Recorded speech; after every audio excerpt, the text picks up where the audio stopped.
NEET வினாத்தாள் கசிவு விவகாரம் நாடு முழுவதும் பெரும் அதிர்வலைகளை ஏற்படுத்திய நிலையில் இந்த விவகாரம் குறித்து லோக்சபாவில் பிரதமர் மோடி பேசினார். பிரதமர் மோடி பேசும்போது நீட் வினாத்தாள் கசிவிட்டவர்களை தப்பவிட மாட்டோம் என்றும் இந்த விவகாரத்தில் சட்டம் கொண்டு வரப்பட்டுள்ளதாகவும் கூறினார். லோக்சபாவில் ஜனாதிபதி உரைக்கு நன்றி தெரிவிக்கும் தீர்மானத்தின் மீதான விவாதங்களுக்கு பதிலளித்து பிரதமர் மோடி இன்று உரையாற்றினார். பிரதமர் மோடி தமது பேச்சின் தொடக்கத்தில் உலகின் மிகப்பெரிய தேர்தல் பிரச்சாரத்தில் பொதுமக்கள் எங்களை தேர்ந்தெடுத்துள்ளனர். இது சிலருக்கு வலியை ஏற்படுத்தியிருக்கிறது என்பதை புரிந்து கொள்ள முடிகிறது.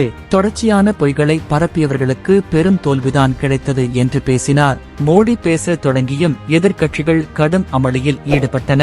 எனினும் எதிர்க்கட்சிகளின் அமளிக்கு இடையே பிரதமர் மோடி தொடர்ந்து உரையாற்றினார். சுமார் 2 மணி நேரத்திற்கும் மேலாக மோடியின் உரை நீடித்தது.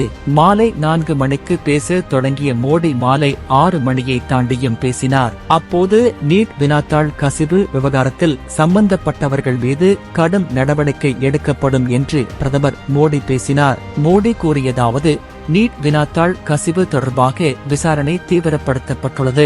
நீட் வினாத்தாள் கசிவிட்டவர்களை தப்பவிட மாட்டோம். அவர்கள் மீது கடும் நடவடிக்கை எடுக்கப்படும். நீட் வினாத்தாள் கசிவு விவகாரத்தில் சட்டம் கொண்டு வரப்பட்டு விசாரணை நடந்து வருகிறது. வினாத்தாள் கசிவை தடுக்கும் வகையில் சட்டம் கொண்டு வரப்பட்டுள்ளது. மாணவர்களின் எதிர்காலத்தை கருத்தில் கொண்டு நீட் தேர்வு விவகாரத்தில் கடும் நடவடிக்கை எடுக்கப்பட்டு வருகிறது. மாணவர்களின் எதிர்காலத்தில் குற்றம் இழைத்தவர்கள் ஒரு காலமும் தப்ப முடியாது. இவ்வாறு அவர் கூறினார்.